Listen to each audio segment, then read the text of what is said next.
Admiral Tejo stood on the bridge of the Earth defense ship Indomitable, watching the alien vessel approach. The ship was massive, 3 times the size of any human warship.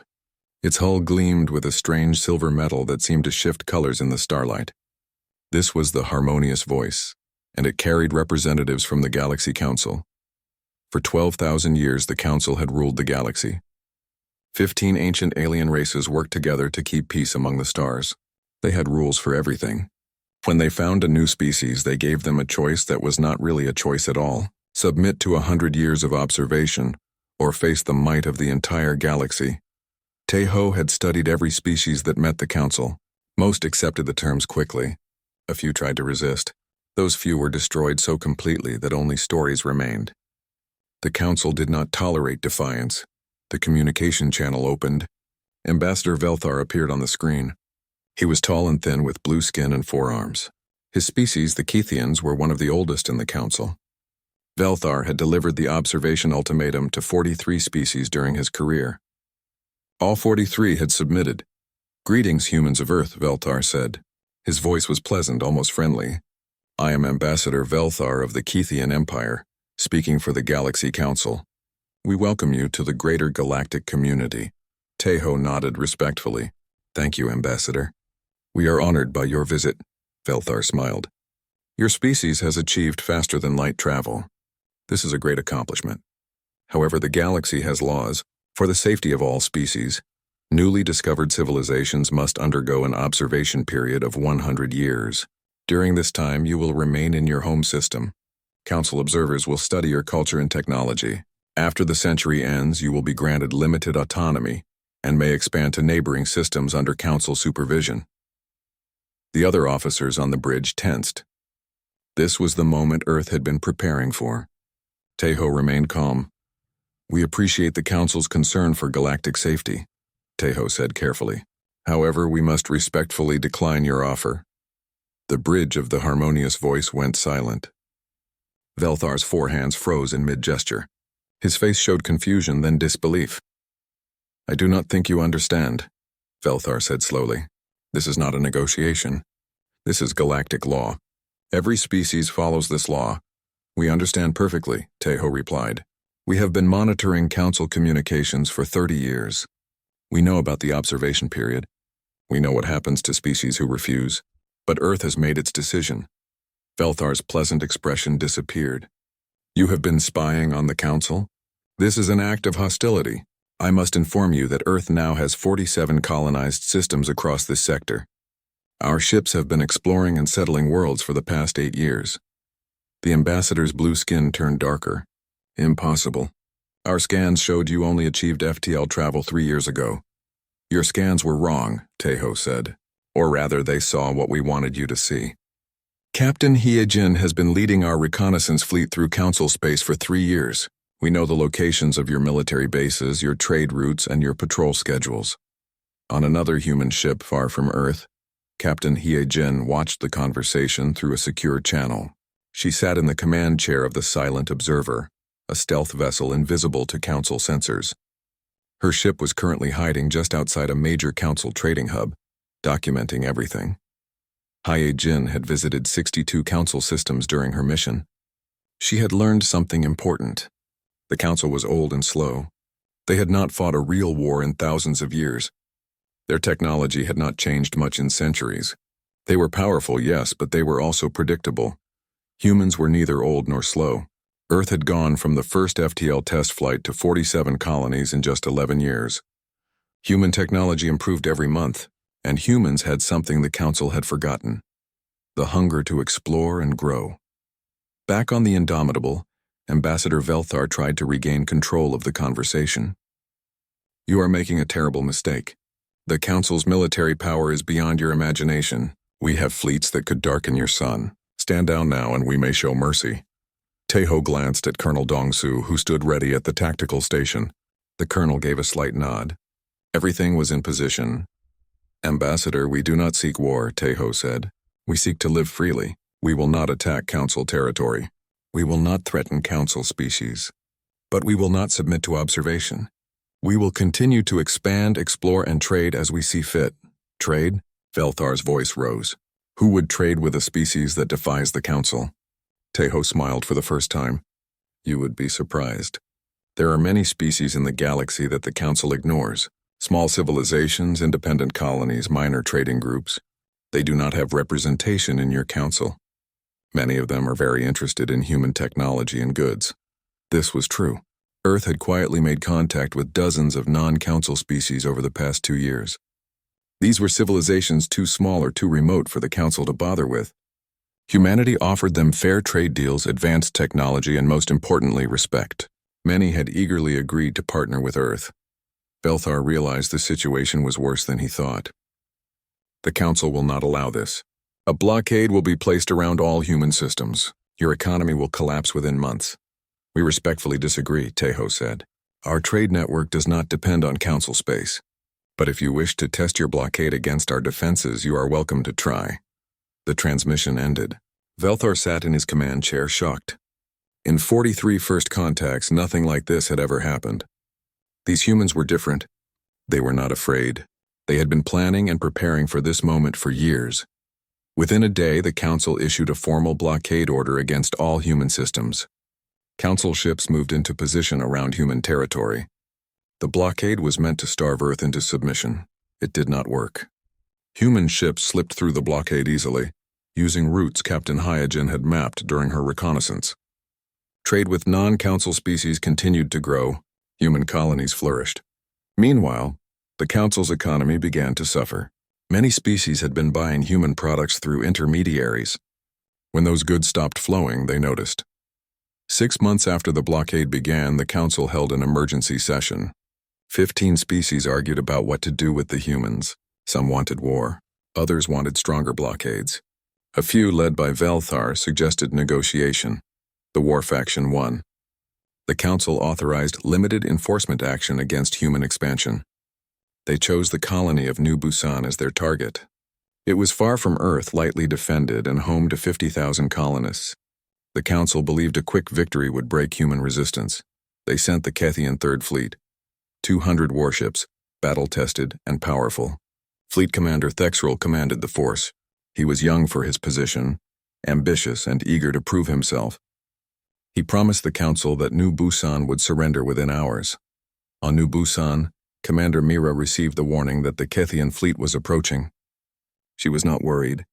The colony had been preparing for this moment since its founding.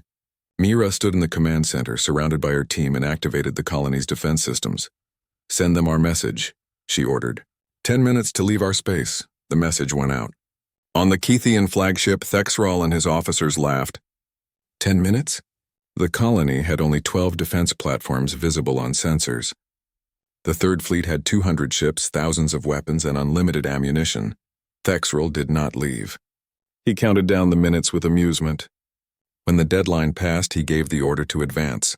That was when everything changed. The 12 defense platforms revealed their true nature. They were not simple defensive stations. They were advanced combat fortresses, equipped with weapons that humanity had been developing in secret for 20 years. The first volley from New Busan tore through Kethian shields like they were not there. Ships exploded, formations broke apart. Thexrol watched in horror as his fleet fell apart around him. Commander Mira sat calmly in her command center, watching the battle. Her platforms were working perfectly. Human weapons were designed around a simple philosophy: quality over quantity. Each platform could destroy dozens of enemy ships. The Battle of New Busan lasted 40 minutes. When it ended, the Kethian Third Fleet fled. They left behind 140 ships destroyed or disabled. Human casualties: 0. News of the battle spread across the galaxy faster than light. The Council had attacked humanity. Humanity had won. The impossible had happened, and everyone knew that this was just the beginning. The Council chamber was in chaos. Representatives from 15 species shouted at each other across the vast circular room. Holographic displays showed the wreckage of the Kethian Third Fleet floating in space near New Busan. 140 ships destroyed. Thousands dead. And the human colony stood completely untouched. Ambassador Belthar watched the arguing with growing concern. He had warned them. He had said these humans were different, but the war faction had not listened. Now they were paying the price. Fleet Commander Thexerel stood before the council, his forearms trembling with rage and shame. His career was destroyed. His fleet was broken. But more than personal failure, he felt something the Keithians had not felt in thousands of years: fear. Their weapons cut through our shields, Thexerel reported. Our sensors could not track their targeting systems. Our defensive computers crashed, trying to calculate firing solutions. It was like fighting an enemy from the future. How is this possible? Demanded the Vryn representative. Our intelligence said humans were primitives. They had basic FTL and nothing more. Our intelligence was wrong, Velthar said quietly. I tried to tell you. The humans have been hiding their true capabilities since before first contact. On Earth, Dr. Su-Jin sat in her laboratory at the Xenobiology Research Institute. She was examining data that would change everything. For months, she had been studying council technology captured from various sources. What she found made her blood run cold. The council was not just old. They were deliberately suppressing other species. Su-Jin had discovered hidden programs in council technology. Software that secretly limited the performance of ships sold to minor species. Educational materials that subtly guided civilizations away from dangerous research paths. Medical treatments that included psychological conditioning to accept authority without question. The observation period was not about studying new species. It was about controlling them. During those 100 years, council agents identified and neutralized anyone who might resist. They guided technological development down safe, approved paths. They conditioned entire populations to accept their place in the council's hierarchy. By the time the observation period ended, most species were docile and dependent on council technology. They could not imagine challenging the system because the system had shaped how they thought. Dr. Su-Jin called Admiral Tae-ho immediately. Sir, you need to see this. An hour later, Tae-ho stood in her laboratory reading through her findings. His face grew darker with each page. They have been doing this for thousands of years? Since the council was founded, Su-Jin confirmed. Every species they welcomed to the galaxy was actually being domesticated. Made safe, made controllable. How many species know about this? None, as far as I can tell. The programs are hidden deep in the code. The conditioning is subtle enough that victims do not realize it is happening. Tae-ho made a decision that would reshape the galaxy. Copy all of this data. Translate it into every language we know. Send it to every species we have contact with, council and non-council alike. Everyone deserves to know the truth. Sir, that will start a revolution. Good. Within a week, Su-Jin's findings spread across the galaxy. The reaction was explosive. Minor species who had always felt inferior to the council suddenly understood why. They had been programmed to feel that way. Several species began examining their own technology and found the hidden limitations. Others discovered the conditioning in their educational systems.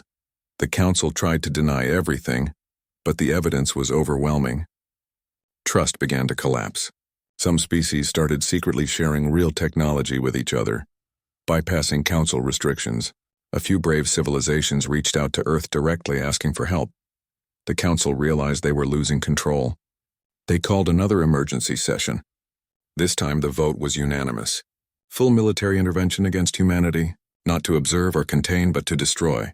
Earth had become too dangerous to the established order. But the council was divided on how to proceed. Half wanted immediate overwhelming force. The other half, led by Velthar, argued for caution. They compromised. They would escalate military pressure while keeping diplomatic channels open. They would give humanity one last chance to submit before total war. They assembled a massive intervention force, 3,000 ships from 8 member species. It was the largest military operation in 2,000 years. Supreme Commander Zalmoth of the Vryn hegemony took command. He was old, experienced, and confident. 3,000 ships against a few hundred human vessels? The outcome seemed certain. The target was humanity's most valuable colony cluster, 7 worlds in the Sigma sector. These colonies had the richest mines, the most productive factories, and the largest populations outside Earth itself. If the Council could capture or destroy them, human expansion would halt.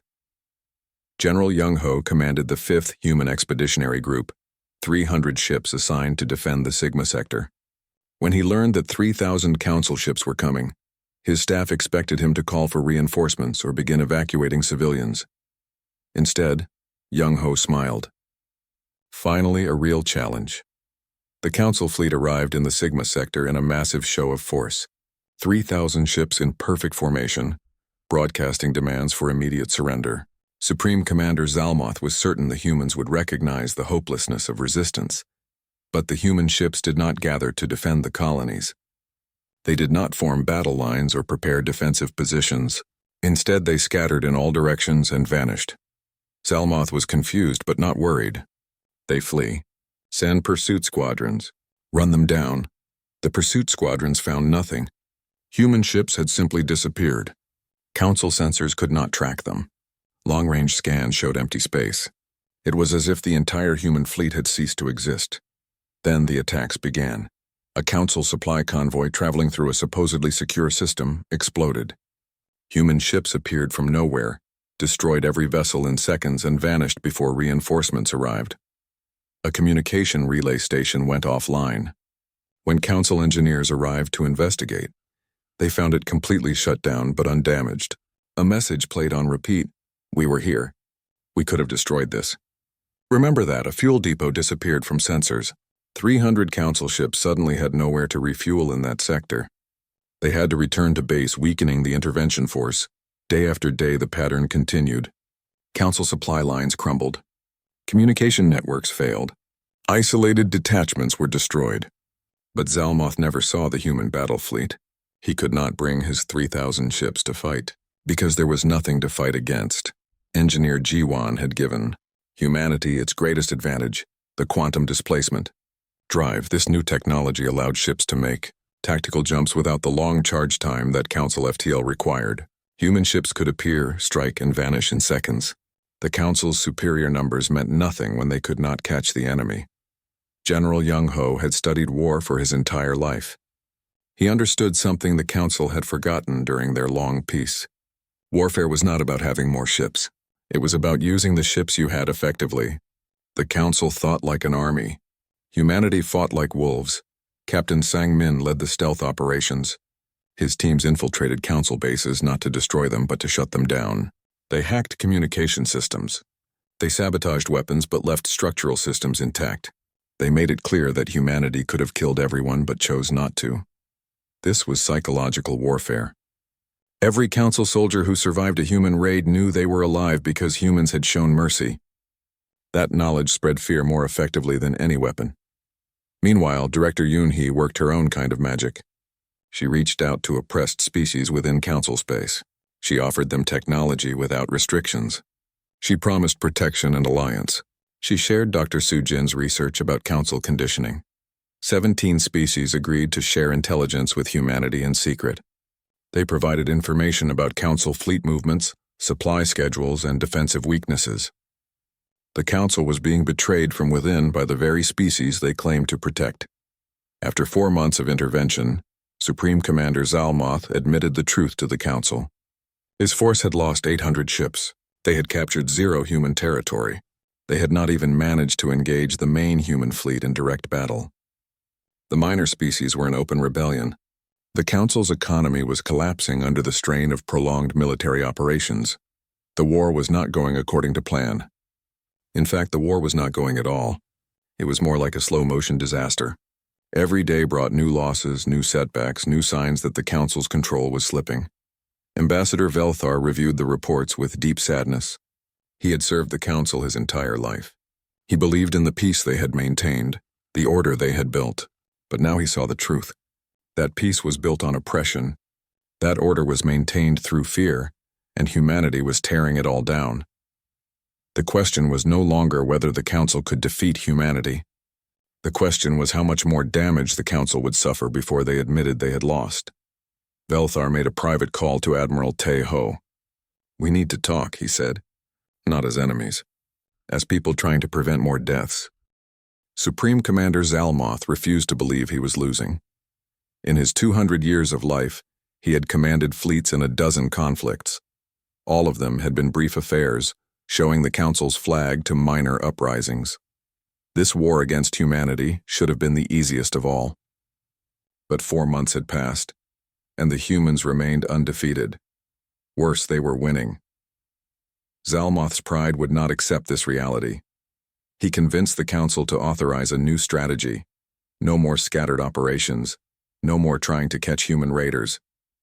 Instead, the council would strike at the heart of human civilization itself. They would attack Earth.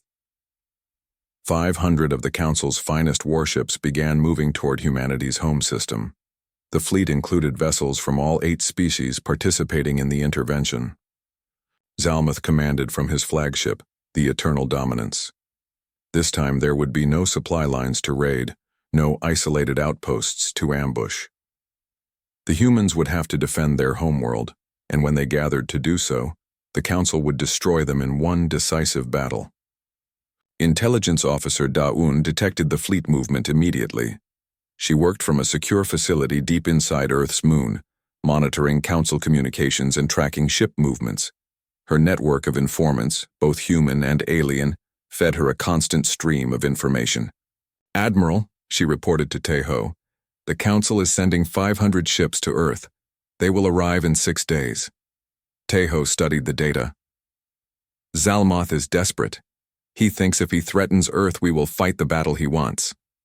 "Will we fight them, sir?" "Of course. But not how he expects." General Young-ho gathered his commanders for the planning session. Captain Sang-min attended, fresh from a raid on a council communications hub. Commander Mira joined via secure channel from New Busan. Engineer Ji-won came from the research station, bringing designs for new weapons. Fleet Commander Tae-young, recently promoted to lead humanity's expanded navy, stood ready with his tactical officers. "The council wants a traditional battle," Young-ho explained. "They want to see our ships lined up, shields raised, trading fire until one side breaks. That is how they have fought for thousands of years. So we will give them something different," Teho said. The plan that emerged was typically human.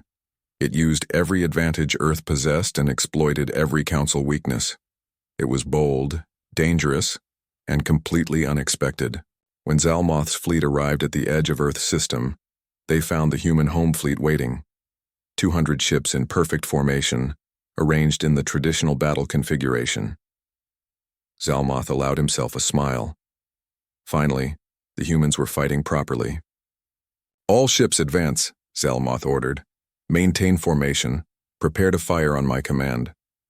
The council fleet moved forward slowly, majestically. 500 ships against 200. The outcome seemed certain. Zalmoth's tactical officers began calculating firing solutions. In 30 minutes the battle would begin. In an hour it would be over. Then the human ships vanished. Not scattered, not retreated, simply disappeared from all sensors. One moment they were there, the next moment they were gone. Zalmoth stared at his displays in confusion. "Report, where did they go?" "Unknown, sir. All ships have activated advanced stealth systems. Our sensors cannot track them." Before Zalmoth could respond, human ships appeared behind his fleet. Not the 200 they had seen before. 800 ships, including reinforcements that had been hiding throughout the solar system. They struck the council's rear formations with devastating precision. This was Engineer Ji-won's latest gift to humanity. Advanced stealth technology combined with the quantum displacement drive. Human ships could hide anywhere, then jump into battle position without warning. The council's sensors were useless against it. But Young-ho's plan went beyond technological superiority. While the council fleet tried to respond to the attack from behind, human defense platforms throughout the solar system opened fire. The council found themselves caught in crossfire, unable to advance or retreat effectively. Captain Sang-min led strike teams in small, fast ships that targeted the council's command and control vessels. These were not attacks meant to destroy, but to disrupt. Jamming equipment overloaded communication systems. Cyber attacks crashed tactical computers. Council ships lost the ability to coordinate with each other. Zalmoth's perfect formation fell apart. 500 ships became 500 individual vessels, each fighting alone. The council's advantage in numbers disappeared when those numbers could not work together. Meanwhile, Director Yoon-hee broadcast a message to the council fleet.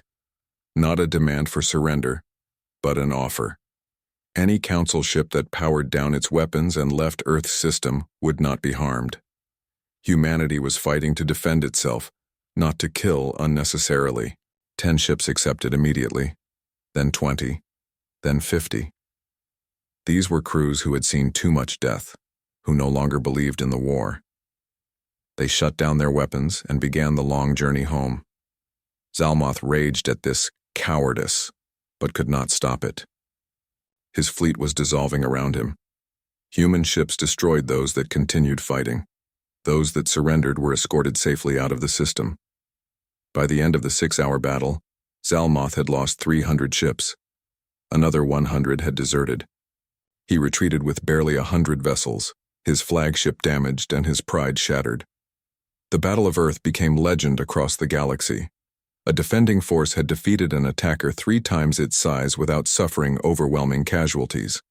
More importantly, humanity had shown mercy to those who surrendered. This was not how galactic wars were fought. Usually, defeated forces were destroyed completely to serve as examples. But humans did things differently.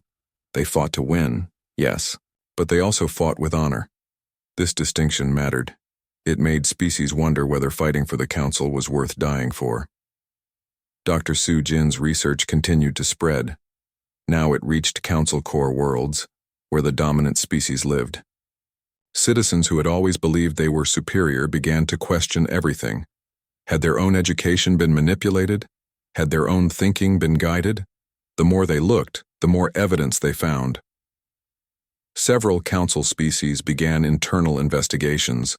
They found the conditioning programs in their own systems. They discovered that even they, the rulers of the galaxy, had been subtly controlled to maintain the existing power structure.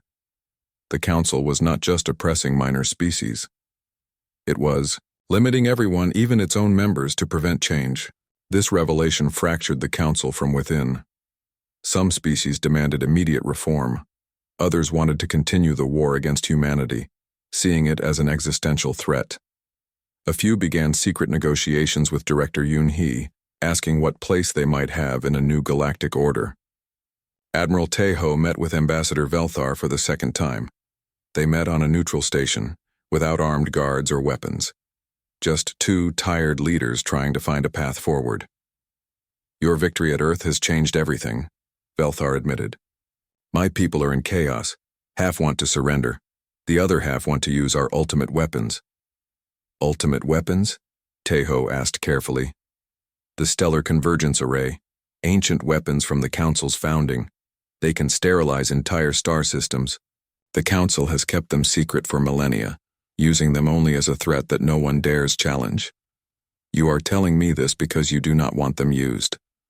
I am telling you because I have seen what humanity can do, Velthar said. You infiltrated our networks. You defeated our fleets. You turned our own people against us. If the array is activated, I believe you will find a way to stop it or turn it against us, and then billions will die. Taeho nodded slowly. We already know about the array. Intelligence Officer Da-un has been monitoring the facilities for months. We have been waiting to see if the Council would be desperate enough to use them. Velthar closed his 4 eyes. Then you know the Council is considering targeting one of your colonies as a demonstration, to prove that resistance is hopeless. Which colony? New Pyongyang. 8 million people. The vote will happen in 3 days. Taeho stood up. Thank you for warning us. But know this, Ambassador. If the Council uses those weapons against any of our worlds, there will be no negotiation afterward. There will be no mercy. We will dismantle the Council completely, no matter how long it takes or how many die. I understand, Velthar said quietly. That is why I came. Back at Earth Command, Taeho gathered his senior staff. Intelligence Officer Da-un had already begun working on the problem. Commander Jinsu, leader of humanity's elite special forces, studied the array facility data with his tactical team. It is impossible, one of Jinsu's officers said. The array is protected by energy shields that could stop 1,000 ships. The facility is inside a fortified station with automated defenses. Even if we got inside, we would have to fight through security forces and shut down the weapon before they could activate it. Jinsu smiled. So it is difficult, not impossible. The difference being, difficult means we might die. Impossible means we definitely die. I prefer difficult. Engineer Jiwon worked around the clock developing the technology they would need. Captain Hyejin planned the insertion route using her detailed maps of Council space. Fleet Commander Tae-young prepared a diversion that would draw Council forces away from the array. The Council chamber was dark. Holographic displays showed the Stellar Convergence Array, a weapon system built by the Council's founders 10,000 years ago. It consisted of 13 massive satellites positioned around a red giant star. When activated, they could focus stellar energy into a beam capable of destroying entire worlds. The array had been used only 3 times in galactic history. Each time it had erased a civilization that refused to accept Council authority. The weapon was so terrible that just knowing it existed kept most species obedient. Now the Council was preparing to use it again. Supreme Commander Zalmoth stood before the Council, advocating for the weapon's deployment. New Pyongyang is home to 8 million human colonists. If we destroy it, we send a clear message. Submit or die. Humanity will have no choice but to surrender. This is madness, Ambassador Velthar argued.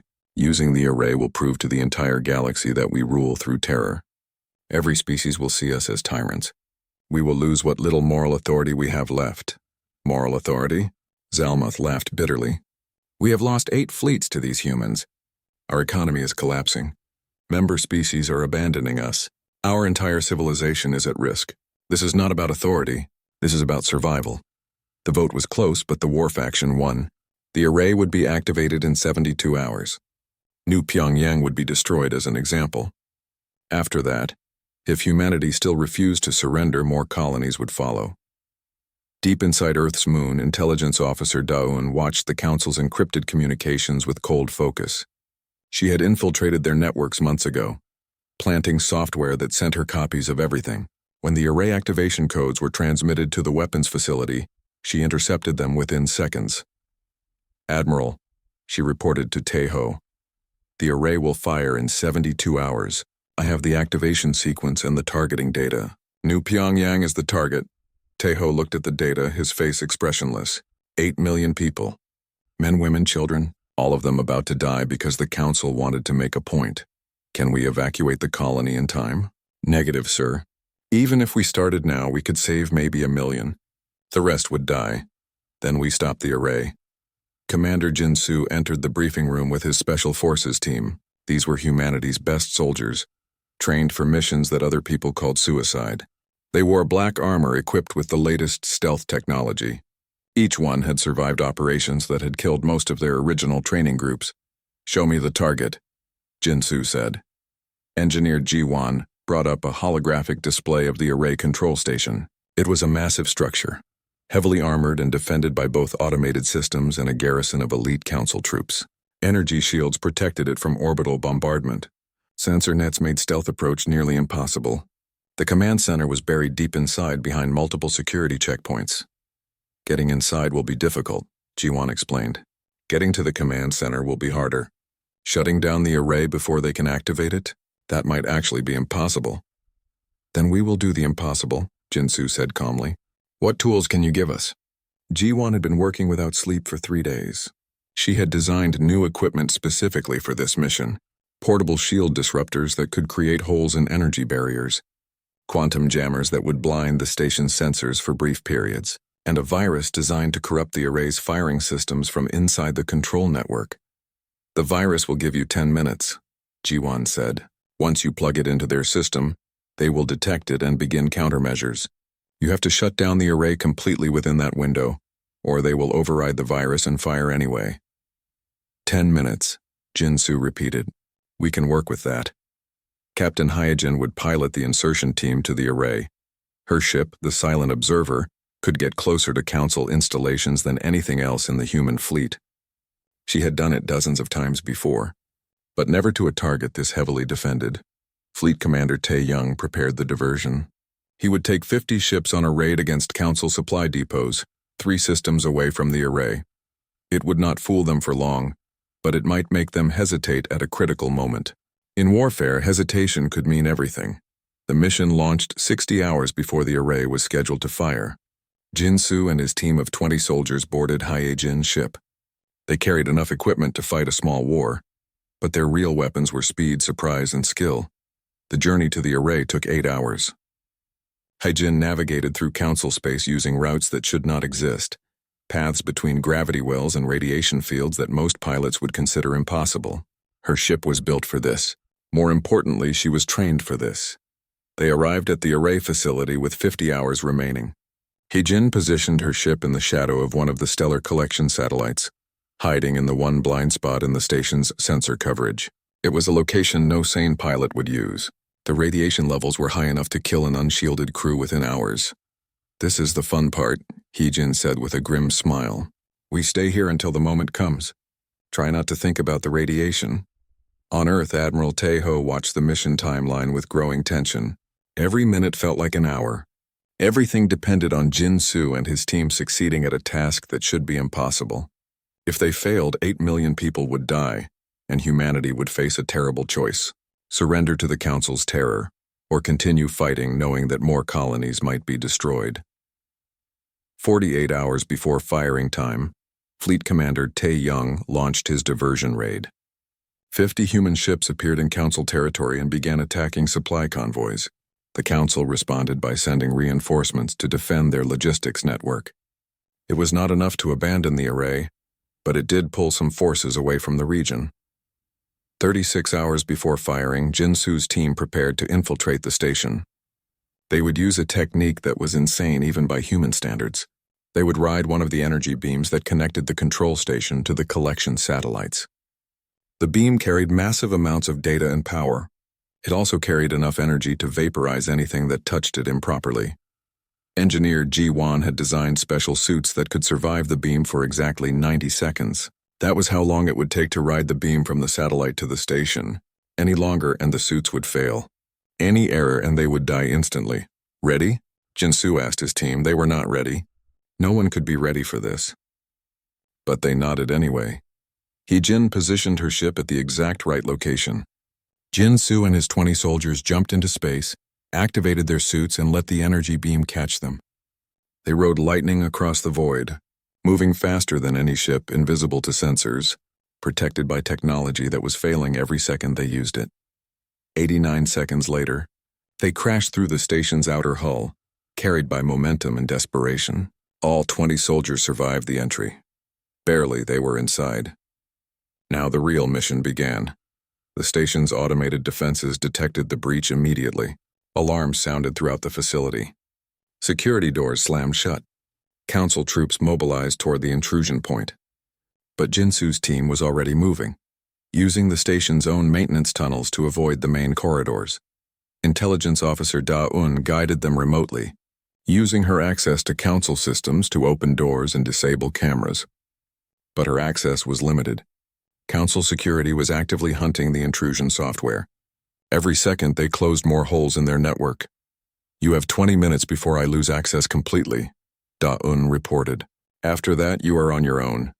Jinsu's team fought through the station in a running battle. Council security troops were well-trained and well-equipped.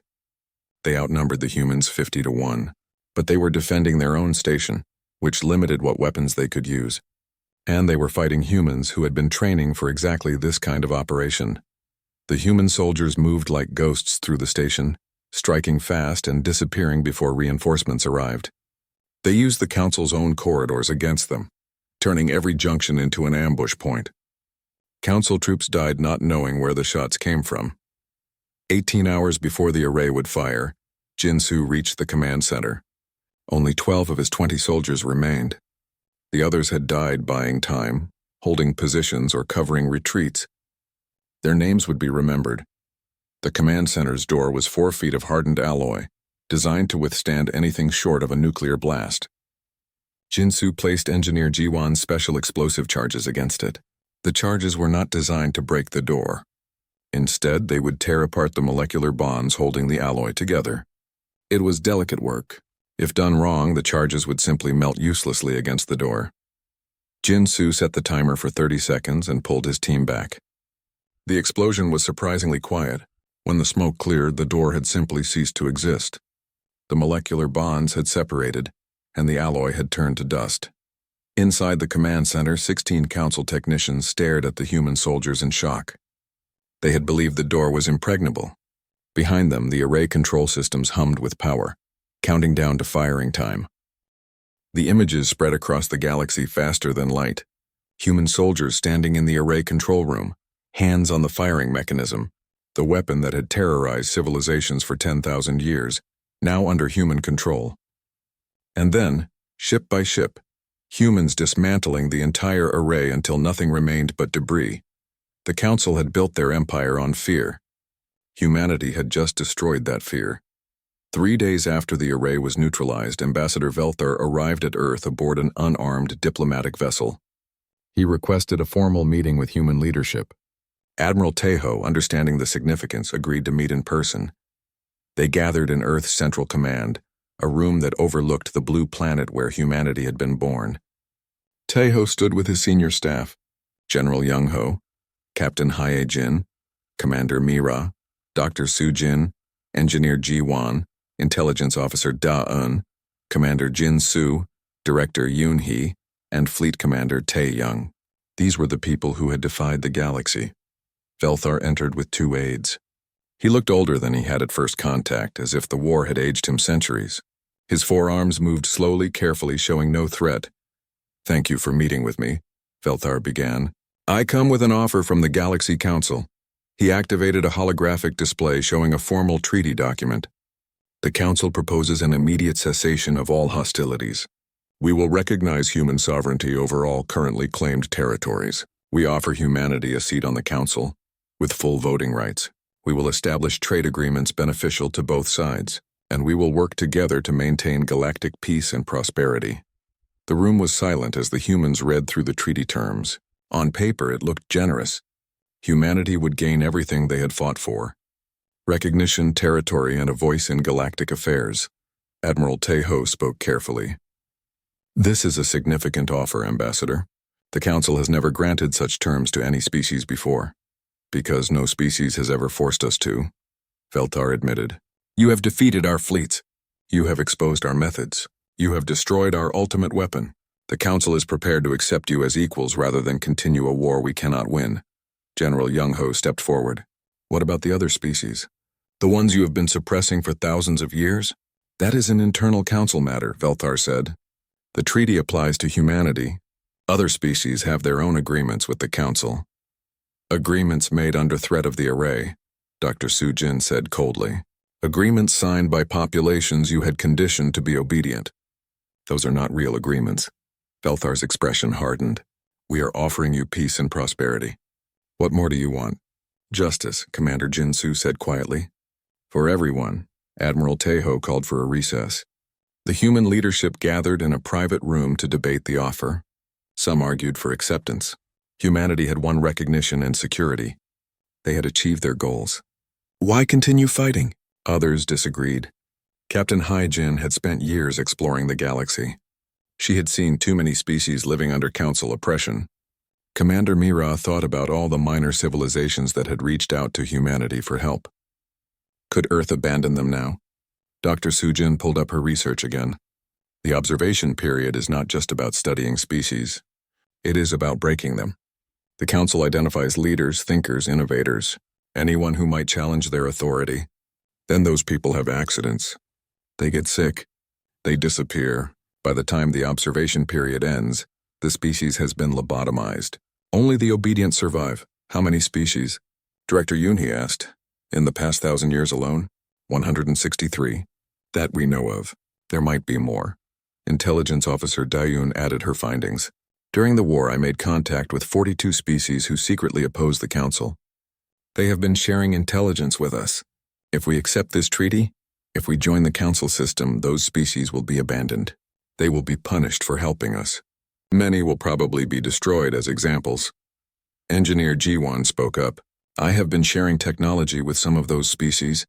They are advancing faster than the Council thought possible, but they need time and protection. If we make peace with the Council now, we cut them off. Fleet Commander Tae-young provided the military assessment. Our forces are stronger than when the war started. We have allies. We control strategic positions. And most importantly, council member species are fracturing. 5 species have withdrawn from the war effort. 2 more are negotiating with us secretly. If we continue fighting, we can win more than just our own freedom. The debate continued for hours. Finally, Admiral Tejo called for a vote. The question was simple: accept the council's treaty or continue the war. The vote was unanimous. Every human leader chose to continue. They returned to the conference room where Velthar waited. The ambassador looked hopeful. He believed humans would accept reason, would choose peace and prosperity over continued conflict. Admiral Tejo stood before the ambassador and spoke words that would echo through history. Ambassador Velthar, the council's offer is generous by your standards. You recognize our sovereignty. You offer us a seat at your table. You promise peace and trade. These are significant concessions. Velthar nodded, relieved. Then you accept? No, Tejo said firmly. We decline. The ambassador stared in disbelief. You decline? You refuse peace? Do you realize you are condemning countless lives to continued war? We refuse your peace, General Young-ho clarified. Because it is not really peace. It is just a return to the old order, with humanity added as a new member of the oppressor class. Dr. Su-jin stepped forward. You had 12,000 years to build a just galaxy. You chose tyranny. You suppressed technological development. You conditioned species to be docile. You used fear and violence to maintain control. That is what you call peace. We are not interested in joining your system, Director Yoon-hee said. We are interested in replacing it. Velthar's 4 hands trembled. You cannot be serious. You are one species. The Council represents 15 of the most advanced civilizations in the galaxy. You cannot replace us. We are not one species, Captain Hee-jin corrected. We are 42 species. And growing every day. Every civilization you oppressed is waiting for a chance to break free. We are giving them that chance. Commander Mira pulled up a holographic display showing human and allied ship positions across the galaxy. While you were preparing this treaty, we were preparing something else. Operation Free Galaxy. Coordinated strikes against Council control nodes in 70 systems. We launch in 6 hours. Velthar looked at the display in horror. This is madness. This will cause a galactic war. No, Intelligence Officer Daeun said. This will end one. The Council has been waging war against the galaxy for thousands of years. You just called it peace because you were winning. Science Officer Bo Young, who had been working with Director Yoon-hee on diplomatic communications, activated a broadcast. We have prepared a message that will be transmitted to every species in the galaxy. It explains what the Council has done. It shows the evidence of suppression and conditioning. It offers an alternative. A new galactic order based on freedom, equality, and shared technology. That message will cause chaos, Velthar said desperately. Civilizations will collapse. There will be violence, revolution, war. Yes, Admiral Tejo agreed. Change is messy. But the alternative is to let your system continue. How many more species will you suppress? How many potential geniuses will you kill because they might challenge your authority? How much longer will you keep the galaxy stagnant and controlled? Commander Jinsu spoke with the quiet certainty of someone who had faced death and survived. You came here offering a truce. You expected us to be grateful. You thought we had won enough. You believed we would accept our place in your system. Captain Sangmin smiled, and it was not a friendly expression. You made a fundamental miscalculation about humanity. We do not fight for just ourselves. We fight for what is right, and your system is wrong. Fleet Commander Tae Young activated the military displays, showing human and allied forces moving into position across the galaxy. The Council has 800 ships left in fighting condition. We have 1,200 counting our allies. Your economy is collapsing. Your member species are abandoning you. And every day more civilizations join our coalition. This war will cost millions of lives, Velthar said, his voice breaking. On all sides. Is your pride worth that? This is not about pride, Tejo said gently. This is about building something better. Yes, the transition will be difficult. Yes, people will die. But how many more will die if we let the Council continue? How many civilizations will never reach their potential because you deemed them too dangerous? Dr. Su-jin approached the ambassador. You asked what we want. I will tell you. We want a galaxy where every species can develop freely, where technology is shared, not hoarded, where leadership is earned through cooperation, not enforced through fear, We want a galaxy where a species like humanity can explore the stars without being threatened into submission. That kind of galaxy is impossible, Velthar said. Without central authority, there will be chaos. Species will war against each other. Maybe, Director Yoon-hee admitted, but that will be their choice.